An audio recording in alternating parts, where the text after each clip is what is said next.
Hello, everybody. I'm Simon Preston, and welcome back to Reggae Boys Commentary, your hub for everything Jamaican football related. This video is slightly different, but it's still related to Jamaica 100%, and it is going to call on all of us as Jamaicans as well to achieve this. Now, as everybody's aware, and I'm going to highlight by showing you something on the screen so that you are aware. Starting this Wednesday, August 20, 2024 is when we kick off the 2024 season of the CONCACAF Caribbean Cup. Last year, you could say it was the inaugural season of the CONCACAF Caribbean Cup, where Robin Hood won the tournament after defeating Cavalier in the final 3-0 on aggregate. 3 Jamaican clubs participated last year. We had a team that finished second, a team that finished fourth, and a team that was eliminated in the group stage. However, that team went on to beat a team that is highly ranked in the CONCACAF Club Ranking Index. And that was Dun Beholden getting a victory in that group stage, in their last group stage game. So with all of that being said now, this season, you have a 10-team competition, similar to last year. What is the difference? Well, similarities, we do have the same number of Jamaican clubs like last year. 3 Jamaican clubs. Last year was Harbourview, Cavalier, Dun Beholden. This season, they took the results from the 2023-2024 season of the Jamaica Premier League. Cavalier, Mount Pleasant Academy, and Arnett Gardens. However, remember it was the top 2 that qualified for the Caribbean Cup by virtue of the JPL, and that was Mount Pleasant and Cavalier. Arnett Gardens, they qualified by virtue of winning the CFU Club Shield by finishing in the top 2 of the CFU Club Shield. So again, we have 3 Jamaican clubs in the competition. What is different from this year compared to last year? Well, the difference is that 4 of the 10 clubs, or you could say 40% of the clubs that are participating in this year's edition, they're going to play their home games in Jamaica. So, Mount Pleasant Academy, Cavalier, Arnett Gardens, they, of course, will be playing their home games in Jamaica. But also, Haitian club Real Hope will be playing all their home games in Jamaica. Before I touch more on that, I want to touch briefly on Group B.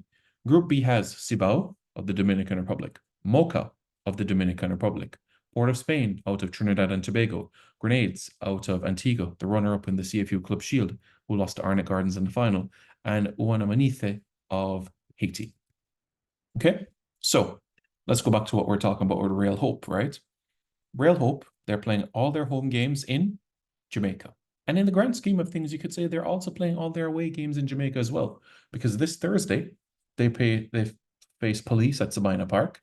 And September 17, they're facing Cavalier at Sabina Park, and they're facing Arnett Gardens at Sabina Park, and they're facing Mount Pleasant Academy at Sabina Park as well. So all of their games are taking place at Sabina Park.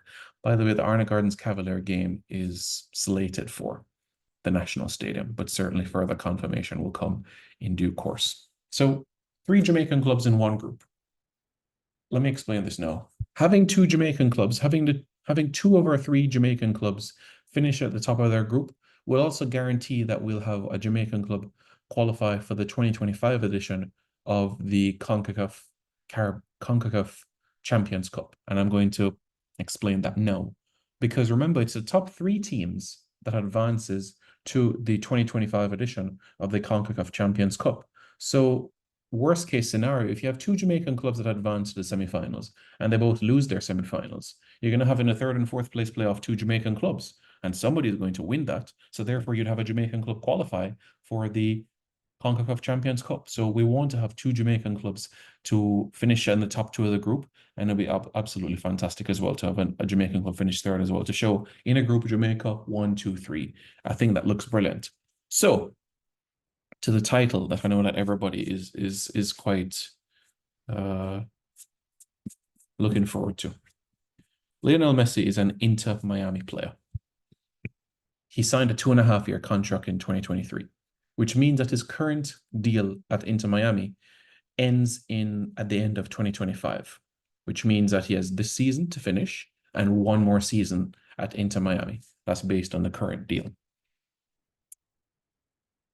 This is what the MLS looks like right now. Inter Miami, they continue doing what they're doing. They will qualify for the 2025 edition of the CONCACAF Champions Cup.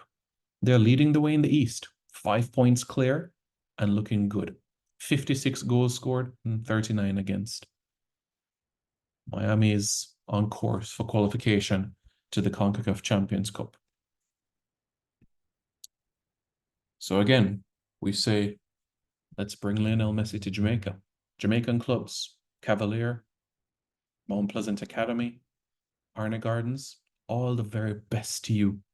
As a fellow Jamaican, I say all the very best to you guys.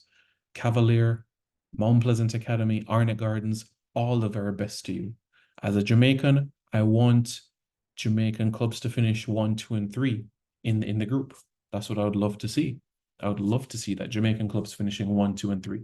That is absolutely fantastic for Jamaica to have representation in that. And I want to see, because we know we can't have 3 teams in a group qualify for the semifinals. I want to have 2 Jamaican clubs qualify for the CONCACAF Champions Cup next year. Let's bring Lionel Messi to Jamaica. Let's win the CONCACAF Caribbean Cup and create the reality of bringing Lionel Messi to Jamaica. Let's do it. Let's do it. And think about the perks of what happened from last season. We had Harbourview, Dunbeholden, and Cavalier in last year's edition of the CONCACAF Caribbean Cup, right? Think about what transpired after. We've had situations where Kaheem Dixon is now on the cusp of being able to transfer overseas to a League One club. Although Arna Gardens were not in the competition, this came virtue of a call-up. And the domestic-based camps. The domestic-based camps, we had players from Dunbeholden, Harbourview, Cavalier. Of course, their performances in the CONCACAF Caribbean Cup spoke volumes. We had the Golden Boot winner in Chanel Thomas. You understand what I'm saying? And expeditious performances as well. So now another opportunity for players at Cavalier, at Arna Gardens, at Mount Pleasant Academy. Hold up your hand. Hold up your hand. Show what you're capable of. These games are going to be televised. These games are going to be reaching approximately 100 million people. Is it a guarantee that 100 million people will be watching? No. But that is the potential reach based on the different networks and stations in different parts of a region that will have access to these games. So you never know who is watching. You never know who is watching. You never know who is going to be taking their eye in on this game. Whether they might be in London or Dubai or Singapore or Tokyo or LA. You never know who is watching. You never know who is saying, I want to take a look at Shaquan Davis, or I want to take a look at Richard King, or I want to take a look at Mr. Fabian Reed. You never know.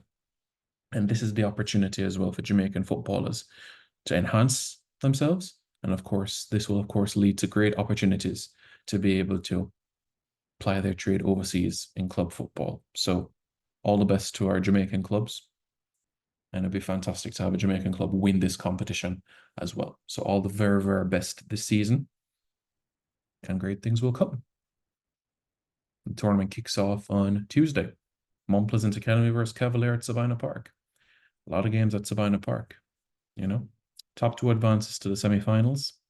So that's how the group will be, so that everybody's aware. All right. So folks, thank you for tuning in. Hit the like button, hit the subscribe button to Reggae Boys Commentary right now.